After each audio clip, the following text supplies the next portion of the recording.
Best conference I've ever attended, a day and a half, that's it. It's the last session, and everyone, people read their paper.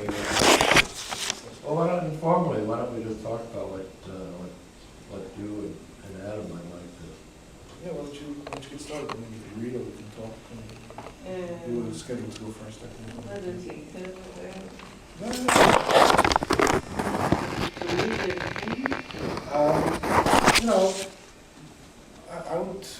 I think I'll mostly read, but I'll kind of break and talk a little bit as well, and we can talk in the middle of the paper. So, but it's up to you how you want to approach it, whether you're comfortable. Because I think our interests are very different. Yeah. Yes, I think right. So, yeah. You are talking more about. There might be more convergences between us than we think. So maybe we'll kind of read out paper and find out. My approach is more from the phenomenological and something point of view. Come and join us. We have a small informal. Well, we'll see what we have to say afterwards. Read yours, I'll read mine, and whatever we want to talk about afterwards. Yeah. Hi. Okay. Do you think we Well, Adam, do it all? yeah, Adam, why don't you kick it off, and then she'll pick up the same sort of pattern. Yeah. I don't know, because it's They're dissimilar topics. I Well, don't think that we is One thing that's similar, I think, is that I think we're both talking about anti-Semitism in ways that are different from the way most other people at the conference have been talking about it, which is maybe why they put us here. We were the uncategorizable, Right. So they invented this category for us. So maybe. so maybe that'll be a way that we'll end up talking about it. Yeah, maybe. If you like, I'll go first. I don't mind. Okay. Okay. Good. Right. What I'm planning to do with the paper, what I did with the paper is developing a theory of anti-Semitism that's based on another theory. So I'll take a little time talking about that. It's not a very well-known theory, and so I'll but it's not an extremely complicated theory either. It's a theory of the origin of language, and as such, as a theory of the origin of language, it's also a theory of the origin of culture and religion and pretty much everything human. Excuse me, in biology we have Darwin's Origin of the Species. Yes, I know that. Any connection? There are connections. I mean, in a certain sense, it's an evolutionary theory. Okay. But it's a theory that assumes that humanity comes into being through a kind of break from nature. So that's actually a good place to start. I mean, the best way that I found of explaining this is what's called the originary hypothesis, and it's invented by a man named Eric Gans, who's actually a professor of French in UCLA, and he's written quite a few books, sort of elaborated on this. He first presented in 1980, so it's 30 years that he's been sort of developing it and developing theory of history out of it and a whole range of other things. The best starting point is with a theory that's a bit better known. You might still not know, but it's René Girard's mimetic theory. Okay. What? You might know about René Girard. What? René Girard. He was a French. He's a French literary theorist. Mimetic theory. René Girard. René Girard. Yeah. Sure. Yes. Okay. Girard. Girard. Okay, Girard. That's my bad American accent. French name in English for me Yeah, is difficult to understand. Right. Okay. All right. So I mean. She speaks Portuguese. Yeah. Oh, okay. So we're going through three languages here. Sometimes it's difficult to understand the names in English. Sorry. It's okay. So Gerard, in any case, argues that human beings are fundamentally mimetic, which is to say they imitate each other. Right, and there's a kind of evolutionary component in this to the extent that obviously the higher animals are, the more mimetic they are, the more they learn from each other, the more they imitate each other, and so on. So what Girard sort of argued, is that mimesis leads to conflict. right? It leads to conflict because if we're imitating each other, then we end up wanting the same thing. Desire is mimetic as well.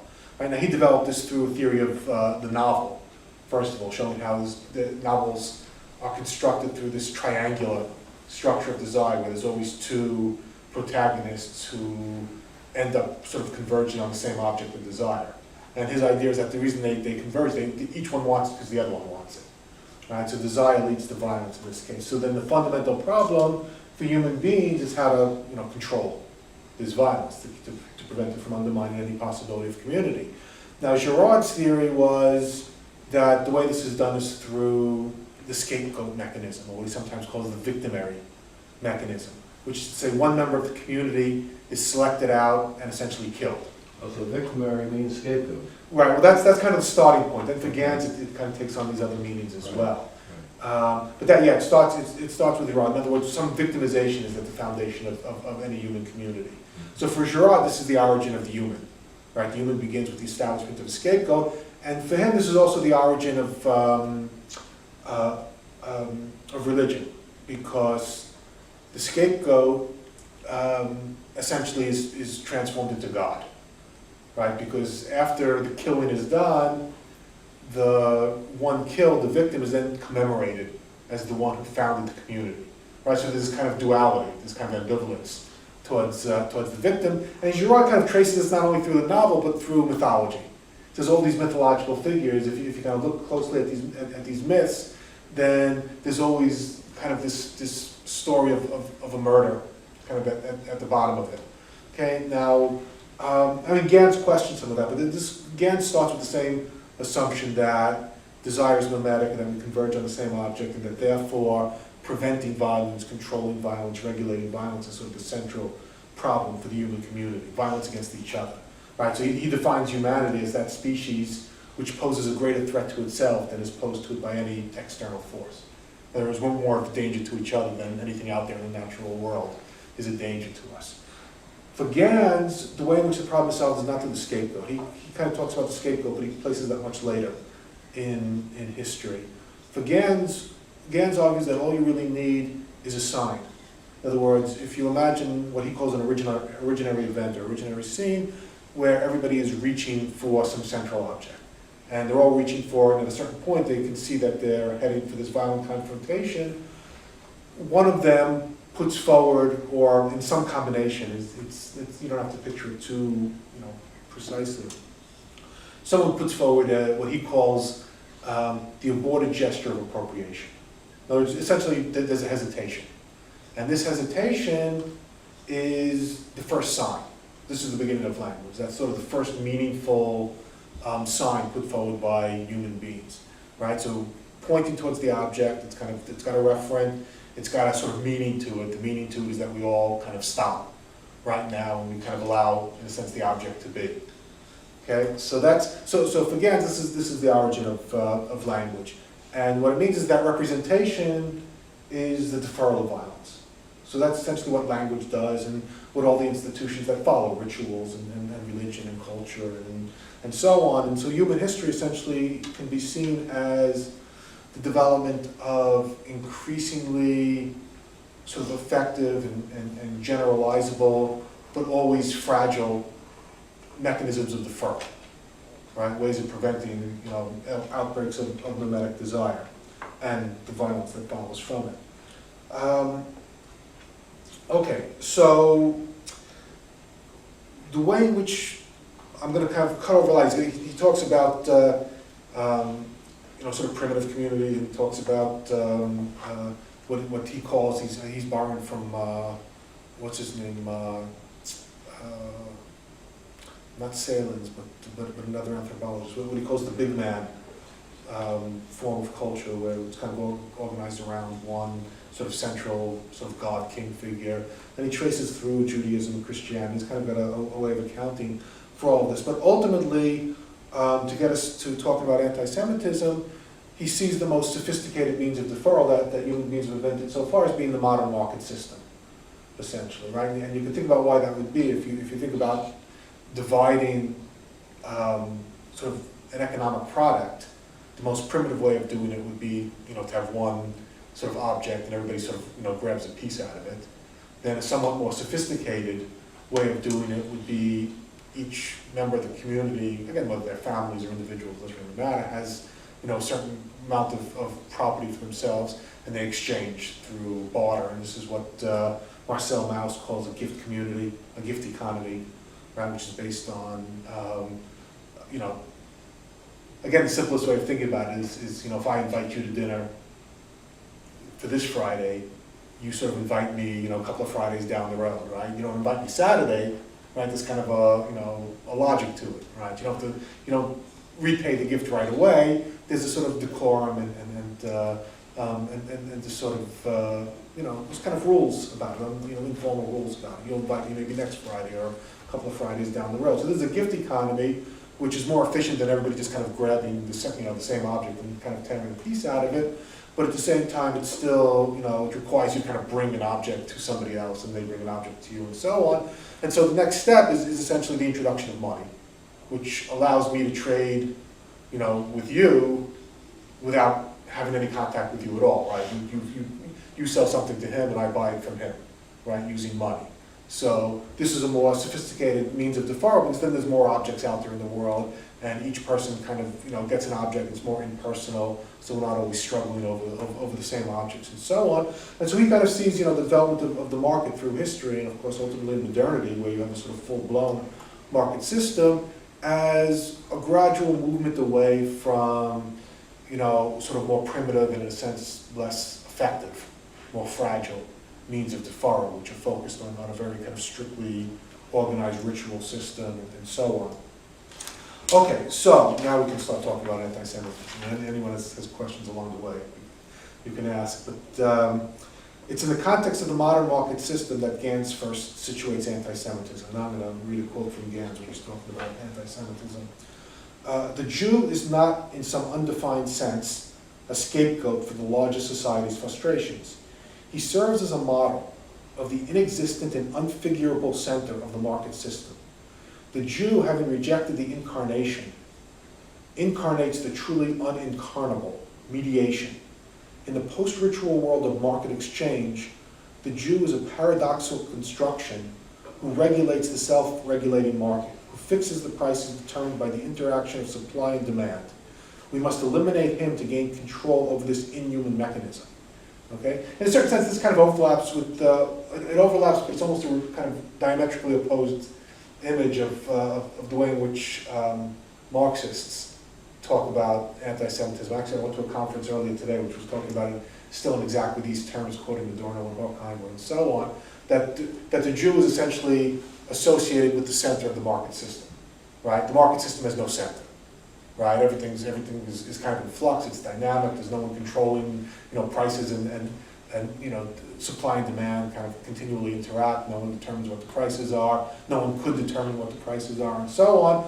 This generates all kinds of, again, anxieties, resentments, and dissatisfactions, and so the Jew is essentially placed at the center of this. Okay, so in that sense, in a sense, we can agree with the Marxists on this, except, for the Marxists, this is, a critique of the market system, whereas for Gans, it's more of an inadequate understanding of, or an inadequate engagement with the market system. But at any rate, he's saying something more here, which is the reason why Jews are put in this position. It's not just random. It's not like the Nazis or those who came before the Nazis just kind of said Jews and put them at the center. But he sees this as connected with the discovery of monotheism by the Jews. In other words, the notion of a God who kind of who can't be controlled through rituals. In other words, you can't make a demand upon God who's invisible, who's not accessible in any way, right?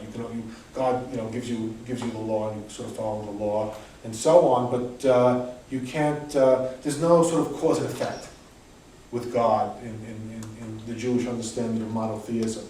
And then of course the Jews reject, which he alludes to in the passage I just read, rejecting incarnation, right? So the Christians, Christianity in a certain sense found this inaccessible, invisible God sort of intolerable, right? So they incarnated in Jesus, and the Jews kind of resisted that. So the Jews are kind of the inventors of monotheism, and here I'll just read what I wrote. It'll be better than winging it. Anti-Semitism for Gans is ultimately predicated upon the paradox of the Jewish discovery of monotheism.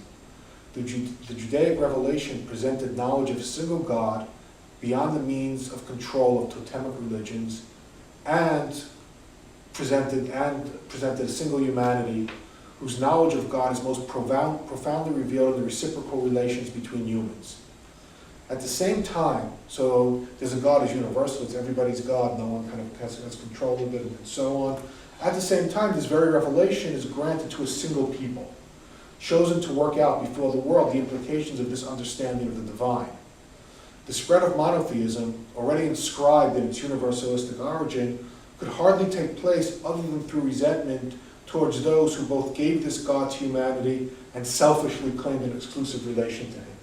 I mean, of course, we can see this, very directly with the Christians, right, who sort of blame, who kind of take the Jewish God and sort of universalize it and say this is what it really meant all along, but at the same time develop this antagonism towards the Jews who don't go along with this, who still kind of hold on to their own sort of archaic and exclusive and sort of selfish relationship to God. And I mean, the same thing more or less takes place with Islam, in a different way. Okay. What Gans calls Jewish narrative monotheism helps lay the groundwork for the eventual emergence of the modern market, not only by defetishizing local totems, but by separating faith in God and the obligation to follow the law from the national power and success of the Jewish people. If defeats and even destruction of the nation are given meaning by demands and promises that transcend those temporal events, then moral meaning can be found in the contingencies of history rather than the maintenance of a closed ritual system.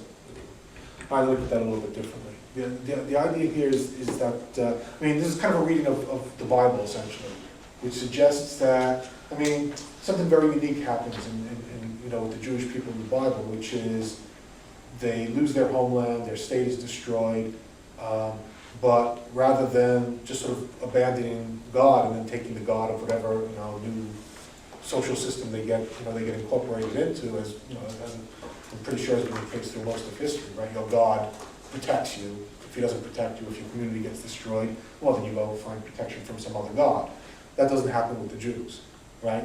They read, and the Bible is kind of a record of this, right? Reading all of these defeats and destruction and exile and so on as essentially messages from God, right? So history becomes meaningful, right? And again, this is something that Gans is suggesting that the Jews invented, making that history can become meaningful because you're playing out the relationship between the nation and God's will through history.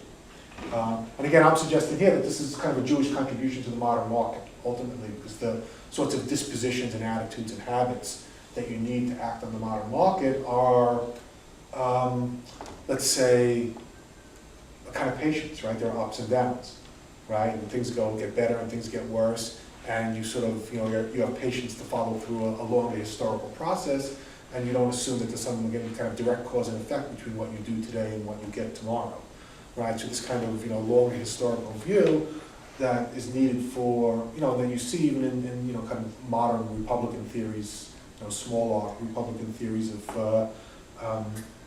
government have this component to it, right? That sort of the history of the nation is sort of the history of its,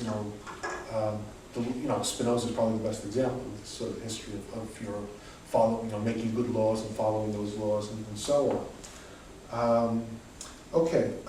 But this contribution of Judaism to modernity collides with the more specifically Christian contribution, or rather the revision of Christianity constitutive of modernity. All right, what I'm starting to do here is kind of trace these two paths to modernity.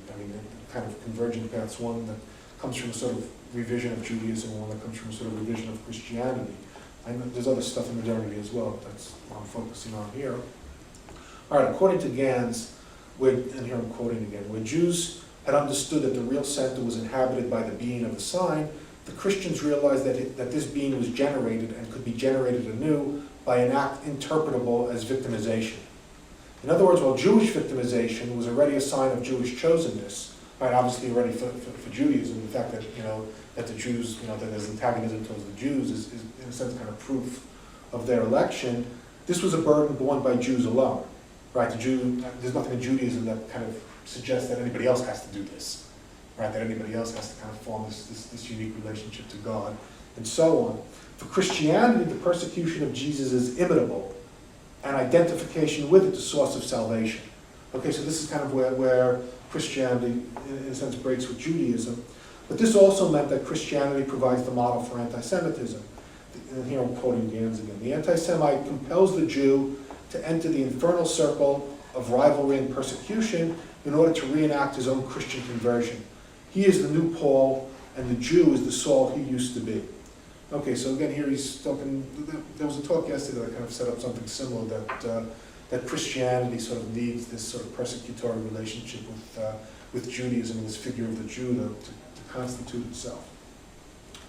Okay, now... That it has to persecute the Jews, or that it has to be persecuted like the Jews? No, that has to persecute the Jews, right? But in a sense, you're picking up on something that I said, which I'll follow up on now, which is victimization and a persecutory sort of attitude is central to Christianity, and it plays into modernity through Romanticism, right? This kind of, Gans sort of works through what he calls the constitutive hypocrisy of Romanticism, which is the romantic individual performs his rejection of the market system, right, and proclaims a sort of, this goes back to Rousseau, who was sort of the first example of this, proclaims this kind of unanimous rejection by all of, bourgeois society, but does that ultimately in order to construct a compelling persona, to operate within bourgeois society. I mean, there are so many examples of this. It's so much a part of capitalist or bourgeois society, whatever you want to call it, we just take it for granted. There's just these obvious examples like James Dean, right, whose figure was exactly that. Right? So épaté bourgeois. What? Épaté bourgeois. Yeah, well, that's a big part, right? Yeah, you arouse all of this antagonism towards you, but again, that just makes you the center of attention, right, and increases your value within bourgeois. And every movie star in some way kind of situates themselves. Rock stars in the whole history of American popular culture, you could talk about in this way. You shock people, and then 20 years later you get knighted, right? So he's kind of tracing this, and again, you can sort of trace this back to Christianity. This is sort of you could say secularization of Christian understandings of victimization and persecution and so on, but in a safer way now. You don't actually have to die at this point. It's kind of an act by now. Okay.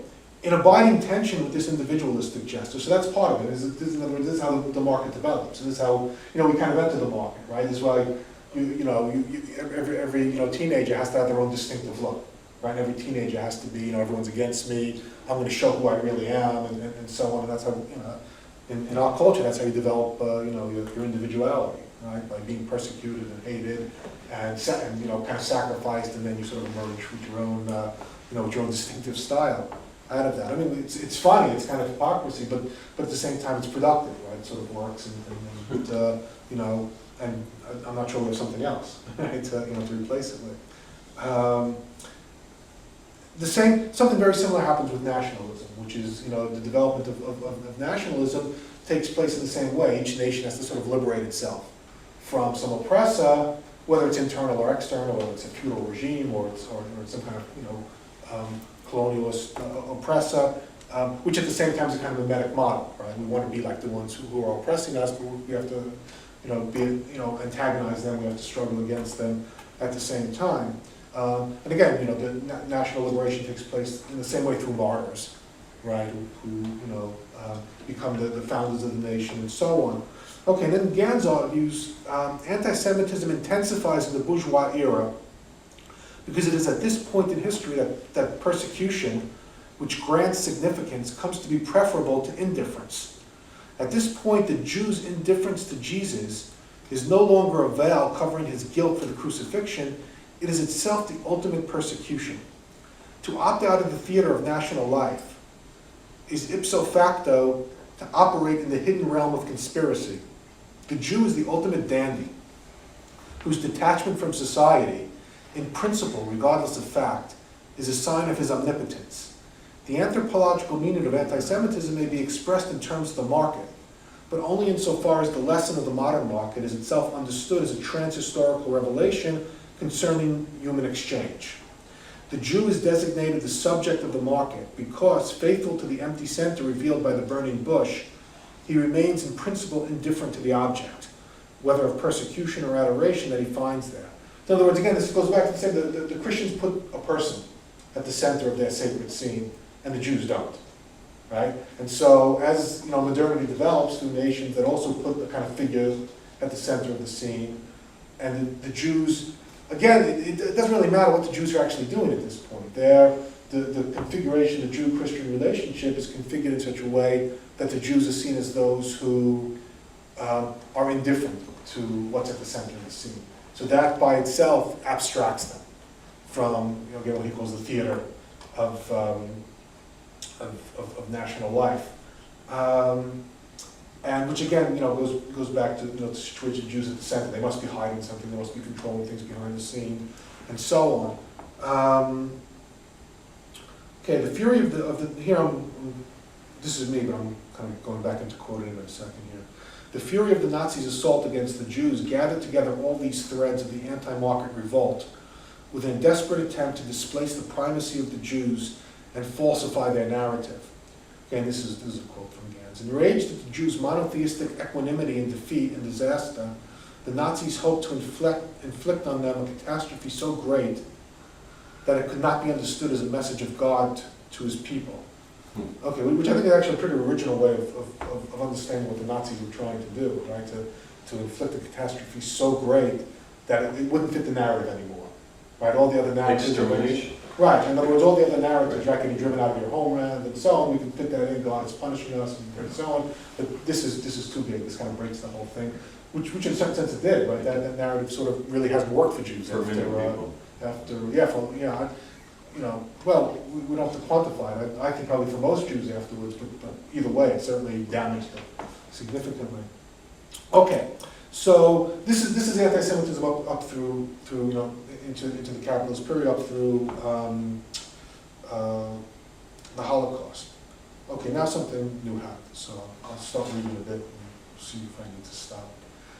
The ultimately omnicidal potential for human violence revealed by the Holocaust introduces something new into this equation. The Holocaust marks the beginning of the victimary era. So now this word victimary is going to start to take on a slightly different meaning, in which we are now living. The virulent hatred of the Nazis towards the Jews drew the world into a cataclysmic struggle, the like of which we will not survive again in the nuclear age. And Gans kind of talks about this in various places that I'm sort of cutting out, where you have to think about, the impact of the Holocaust, which Gans says someplace is kind of the closest thing to a divine revelation that we've had in the modern period. The impact of the Holocaust has to be sort of combined with Hiroshima, sort of coming right after. Because, not that there's any equivalence between Hiroshima and the Holocaust, but it's more that if you take the Holocaust and apply to it the means that we now have, as revealed through Hiroshima, then... You get around. Then what? You get around. Well, maybe, but we get something we can't tolerate. Right. In other words, the Nazis with the atomic bomb would kind of reach the levels of violence that, we're at this point where it's not even clear humans could survive such a violent, cataclysm at this point. Okay, so the eschewing of such hatred must be at the center of a new system of deferral constructed after the war. So whatever looks like, and of course, what looks like is can be very variable. Whatever looks like the Nazi-Jew relation must be uncompromisingly prescribed.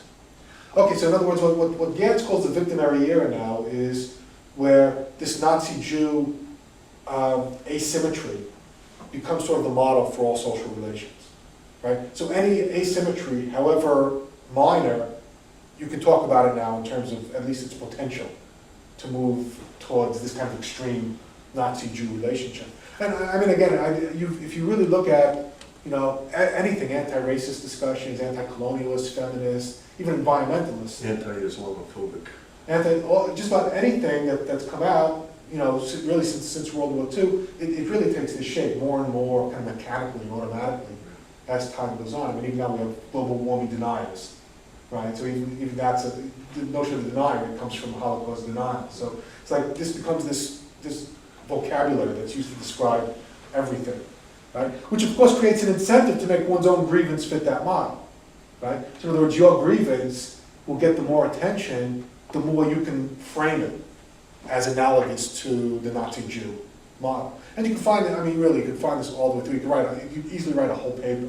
I mean, you can write a whole book showing, you know, the anti-colonial, anti-racist, how, you know, the Nazi Jew image or you know, structure just became this all-encompassing vocabulary that just was used to describe everything. And still today, I don't think it's any less so today. If anything, it's even more intense today. Which is, in a sense, we're kind of stuck in something, right? Is sort of the idea here.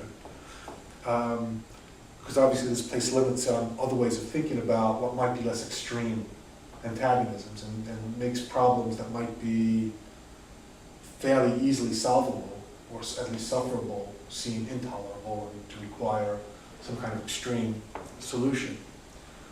The Jews are once again placed in a paradoxical position. First of all, the response on the part of the Jews to the consequences of their utter defenselessness in the Holocaust is to create and with growing unanimity support a Jewish nation state. But the nation state, with its ethnic exclusivity, preparedness for belligerency, and narrow self-interest, is one of those things that looks very much like Nazism. Second, the victimary principle can only be universalized if the Jewish monopoly on Holocaust guilt is broken.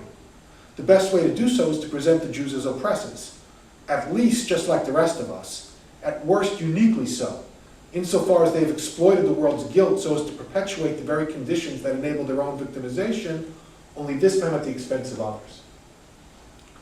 Finally, so again, this kind of converges with a lot of what we've been hearing the last couple of days. This very sort of unique, really hatred towards Israel comes from this, that the Jews were the victims and they use that victimization to kind of play this trick on everyone else and become victimizers in turn and so on. So the scapegoat reverses the role. Yeah, right. So, you know, Israel, the Jews have to kind of be flipped. Israeli Goliath, Palestinian David. Yeah, right. Which of course has been framed exactly in terms of Nazi Jew, right? And here with this kind of that's added, the sadistic version.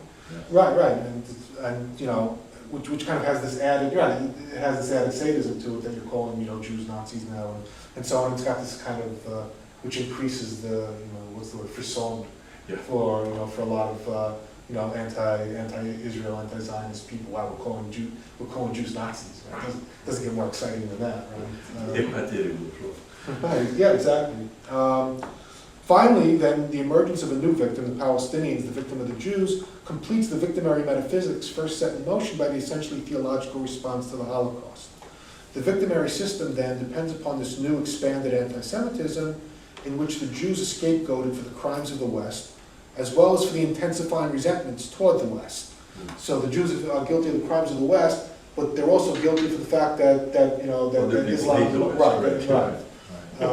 Coming now in particular from the most bitter, if not the oldest of those resentments, that of Islam. It was the Israeli victory in the '67 war that made it possible to maneuver the Jews ideologically out of the victimized and into the victimizing position.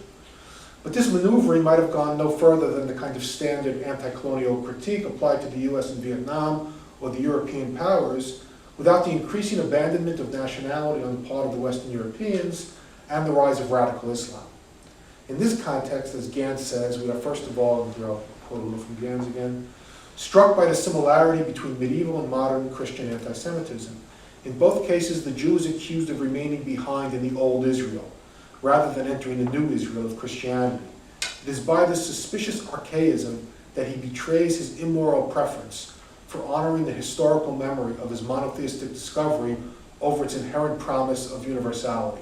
So the Jew preserves his own privileged relation to God over, you know, the benefits of God for everybody, right? The dissemination of this message to everybody.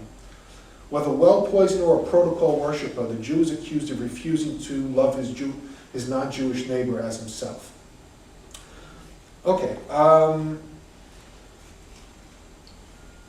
It's really not his non-Jewish neighbor as himself, it's his non-Jewish neighbor as his fellow Jew.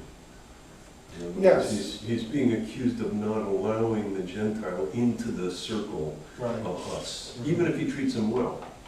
Yeah, that's right, because there's always some, added value Right. to the, to the intra-Jewish relationship. I'll skip a little bit here, and get to his discussion about Islam, and how that plays into it, and then kind of finish up. With the most politically influential currents of contemporary Islam, meanwhile, we do most emphatically see a rejection of the market.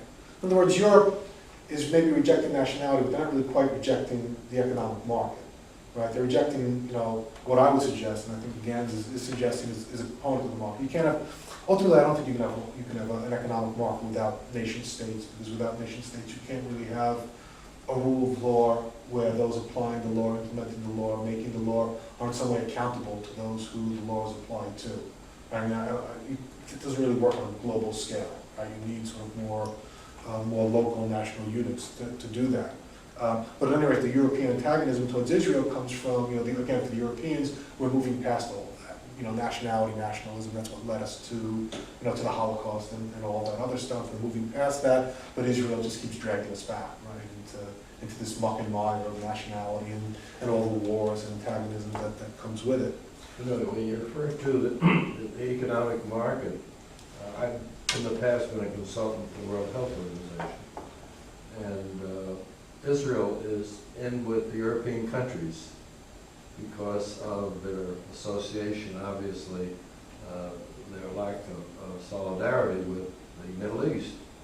And it's strange because when you take a look at the economy of Israel and the economy of Europe, you're probably much closer than the economy of Israel and their neighbors.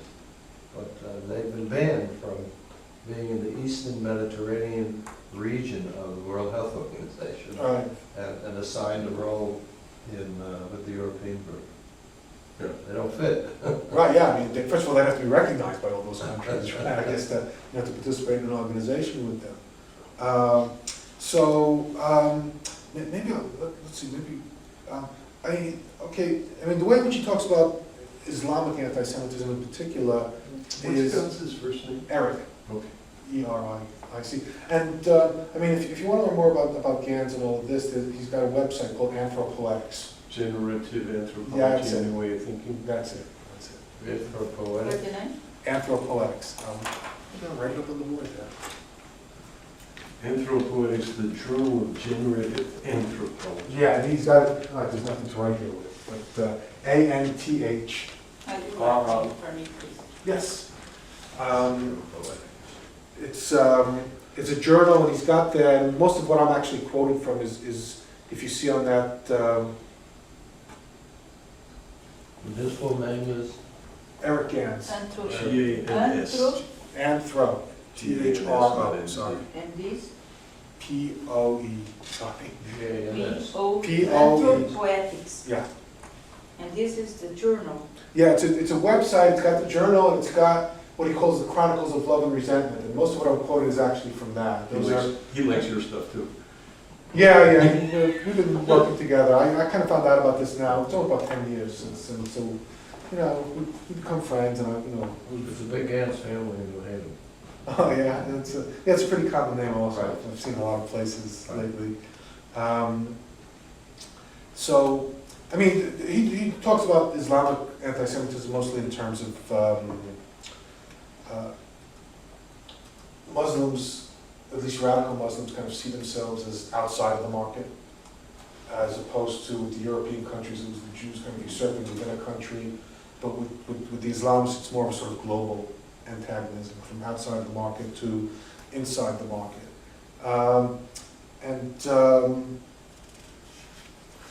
I'll just read a conclusion, then we'll come back and talk about anything that I want to. What's your name?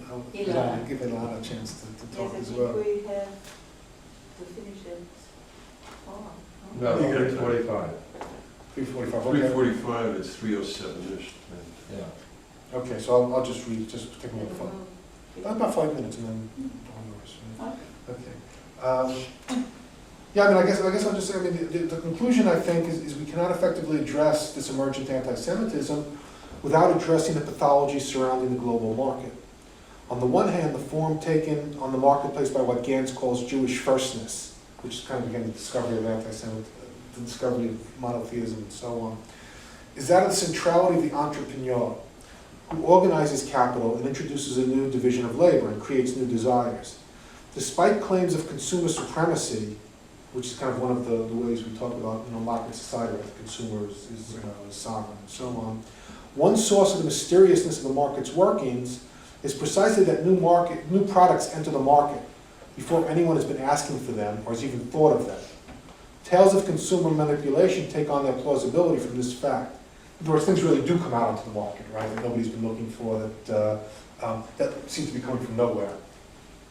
Similarly, the solicitation of investment capital from the outside inevitably looks conspiratorial, especially when heavily regulated markets require political maneuvering before new projects can get off the ground. We can see exploitative and deceptive entrepreneurial practices as exceptions to the rule in a fundamentally beneficial market process. Or we can see the honest worker and consumer as the victim of malevolent and unaccountable market players. Which perspective we adopt, doesn't depend upon the facts, right? It's kind of a fundamental starting point. It's not like you can add up the bad things businessmen do versus the good things they do, and kind of arrive at a conclusion based on that. So it's kind of a more fundamental attitude towards what you think the market is.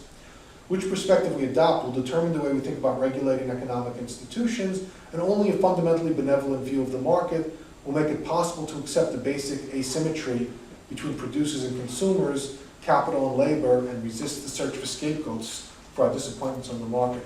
So I'll just leave it there and just say that, the only way to get over anti-Semitism ultimately, if the Jew is kind of placed at the center of the market, is to, in a sense, grow up and have a mature view of the market. It's not getting transcended, and we're not going to overcome it. We're not going to come up with some more authentic way of distributing economic products. We're always going to have this market, which is indirect, which is complicated, which disappoints, which leads to corruption and all kinds of other things.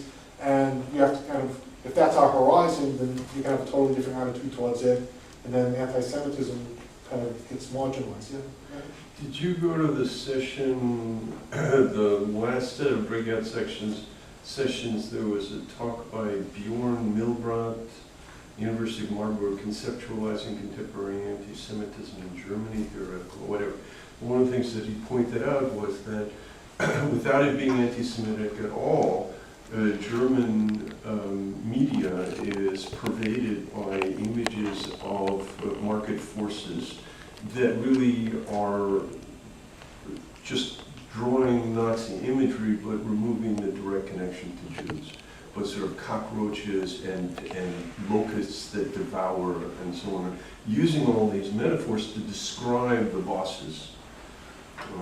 So in that sense, a profoundly immature understanding. Yeah. And I would say sooner or later the Jew will get and that's what he said. He said, look, it's only, all you have to do is put a little Jewish star in the eye of the cockroach, and you're there. Yeah, that's pretty much right.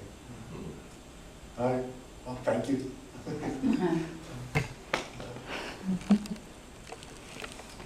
So I'll be reading because my English is not so good. So but reading. My paper, I will try to bring something very different from everything that I have been listening these days here. I'm a psychoanalyst and an anthropologist, a socioanthropologist, and I have been working the last few years with a philosophy, they call it Einstein. I don't know if somebody has heard about it. She's Einstein. Oh yeah, sure, of course. Philosopher.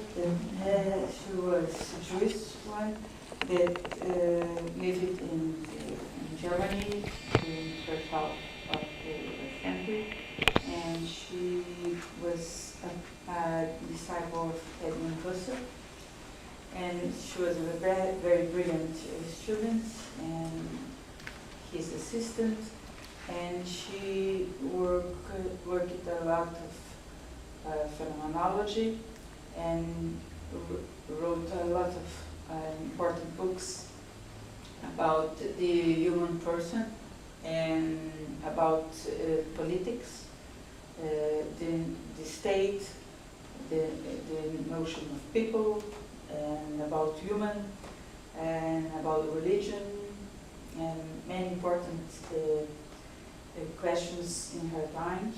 She was very participating, excuse my English,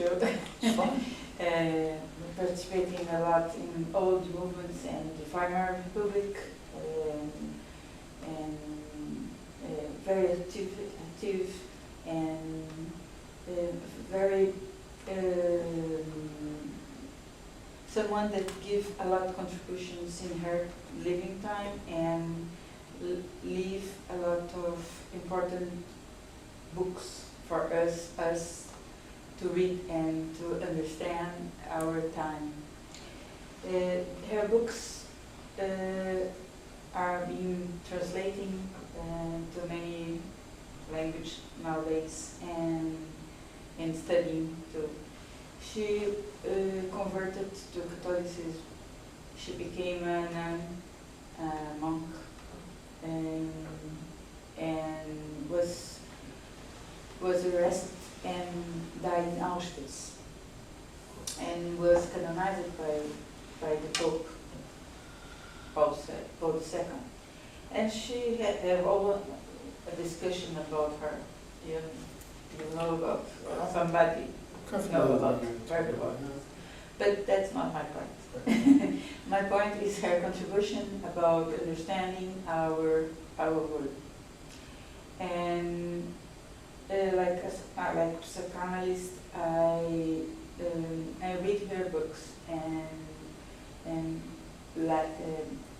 I want to give you some of her thoughts about what we can understand about from her point of view. The first thing is her work about empathy. Her doctoral thesis was about empathy. For her, her profound study about empathy was she saw it like not I read now because it's being more beautifully Edith Stein was one of the most talented disciples of Husserl. In her PhD thesis about empathy, she called attention on this human being characteristic, putting it in evidence as part of the human structure, demonstrating that it is a life experience that allows us to recognize human alterity. We have true empathy and experience that inform us about a structural similarity with the other, although we are configured concretely in different manners. The empathy or entropathy is the recognition of alterity, a cognitive fact. Alterity tells me there is something similar to me in the other human being, although reaction in a psychic level could be different. Our psychic life is very important to us. Through it, we feel sympathy, attraction, and even love as a possibility to be good to another person, allowing him to develop and fulfill himself in a spontaneous choice. We can also feel antipathy that in extreme can make us hate the other, which as a spontaneous attitude from us lead us to try to eliminate the other human being and to deny his humanity. This caused extreme intolerance as occurred with Nazism through Jews, homosexuals, deficients, gypsies, among others. Human beings are plastic, expressing themselves culturally in very different ways, but their physical structures are similar, what make all of us human beings in spite of having different psychic attitudes. Edith Stein made a complete phenomenological analysis in her book, The Structure of Human Person, in the year 1933, where she speaks about of the body, the psyche, and the spirit. Each human being is singular, unique, but shares with the other human beings the same structure. Their perceived grasp is structurally similar. Everything that happens to us is connected to our structure, where attraction and repulsion are always present. In her works, Edelstein demonstrated that the refusal of similarity of the structure of the human person can make one hate different. Beyond the psychic and cultural difference exists a common humanity with a common fundamental and basic dimension in the necessities and primary affections. Edelstein lived in the center of the crucial historic events that shaped the first half of the last century. As an intellectual deeply involved with the question of her time, she dedicated herself not only on philosophical issues, but also pedagogical, political, and religious matters, and even about the female condition. Edith was part of a little-known group who converted Jews to Catholicism. She born in Breslau, now Poland, in a liberal Jewish family, and I go through this because I already talked about. She was always interested in political events, that's what I said, and she soon understood that the National Socialism was not only a political party, but proposed itself as a myth and as a way of life. The political events of 1933 in Germany compelled Stein, already a Carmelite nun, to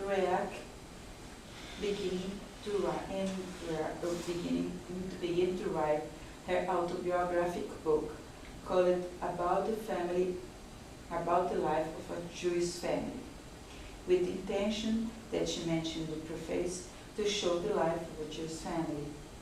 She always kept very strong ties with Judaism, mainly with her mother, her family, and the Jewish community, which constituted her human formation, and more widely with the Jewish people, to which she always mentioned to belong.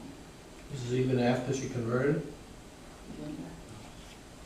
Even after. Through her family story, she wanted to give a concrete example of a Jewish community, linked not only on blood ties, opposing to those who supported the idea that it is a race that delineate and distinguish human beings. Analyzing the notion of people in one of her works, she said that the blood ties are relative, being predominant the spiritual legacies. For her, people is a spiritual community. Edelstein saw the Nazi phenomenon sustained, among other reasons, by the mistake of approaching the human being and the world from the Illuminist and the rationalist point of view. During those turmoil days, Edelstein also wrote a letter to Pope Pio XI. This letter has religious, moral, and political values because she asked him to take a spiritual position, to leave his silence and write an encyclical condemning anti-Judaism, alerting him to the dangers of Hitlerism for the Catholic Church itself, of which neither negotiations nor collaborationist politics will save. The symptoms were very deep, in many sensible zones, as education, youth, human rights, race, atheism, totalitarianism. Her diagnosis was very accurate because she takes a stand that placed her among the victims. But she did get no answer to this letter and was very much disappointed. And in her own words, she wrote, "I know the Son Pope received my letter. I'm sure he may remember it many times." Because she was diagnosing very well what was going to happen. Her foresights were born from deep studies clear information, interior liberty, ethical indignation, solidarity feelings, high conceptions of politics and state, of dignity and knowledge of the rights of human persons.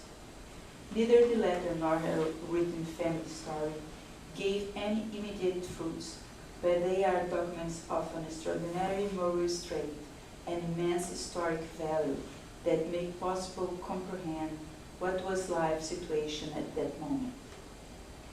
Edith Stein's life is undissociable from the story of the Jewish people, and as the Portuguese and Spanish converts of the 16th century, she was persecuted and murdered, not for her ideas or creed, but for her Jewish origin, even though she converted to Catholicism and turned to be a Carmelite nun. Pope John Paul II, when he canonized her in October 1998 with the name of Saint Teresa Benedicta of the Cross, said, Jew, philosopher, Carmelite, martyr. She brings in her intense life a dramatic synthesis of our century. The work of Edith Stein has been translated to many languages, as I said, and studied intensely in these last years. She criticized the modern world that originated National Socialism and Stalinism, questioning the potential disease of the human being resulting from epistemological perspective of the theories used for his studies and treatments.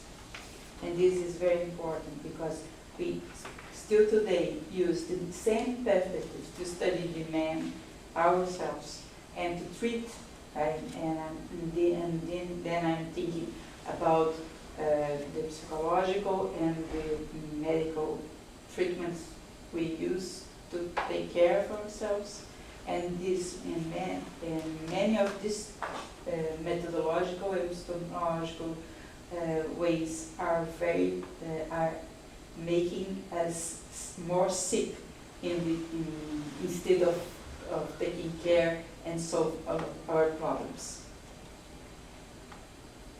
She stands her view of her situation lived by human beings in our days, worried with the dignity of every human being, and already warning us from the 30s of last century about the enormous dangers of our modern society, such as pragmatism, efficiency, directing our eyes to the essential.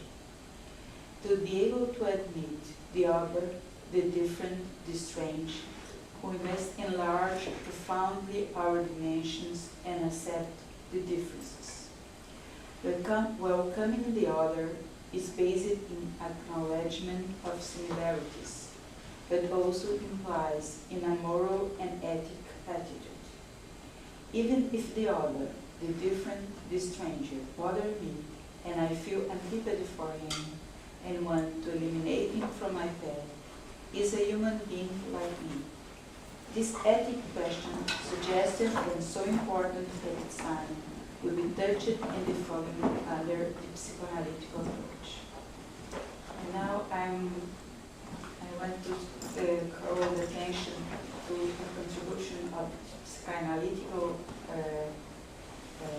experience and how we see nowadays the ethical experience that we are able to have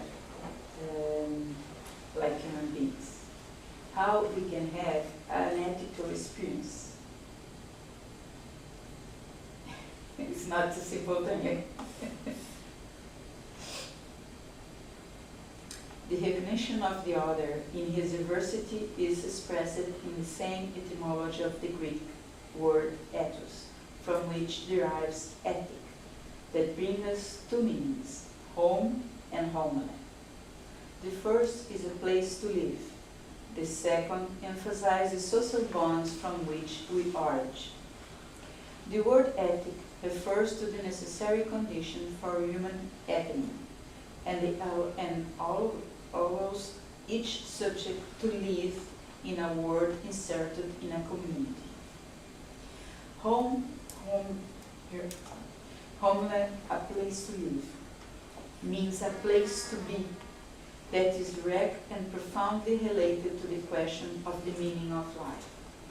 This place, considered a condition to the emergence of the being, is, in reality, the we inside which the subject can build his singularity.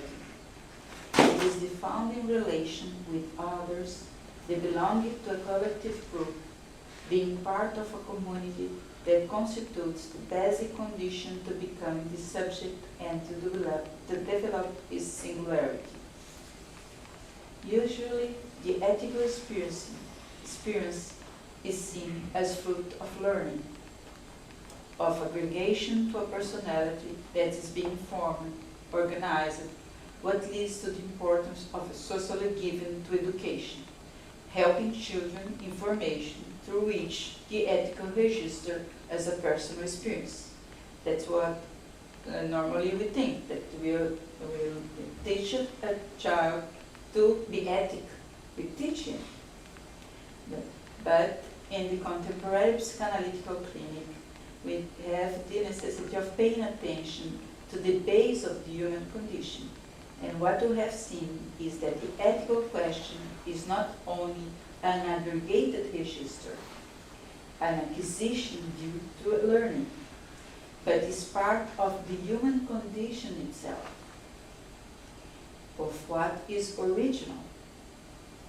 Thus, there is, from the beginning, a foreboding of the ethic. This is a very interesting phenomenon.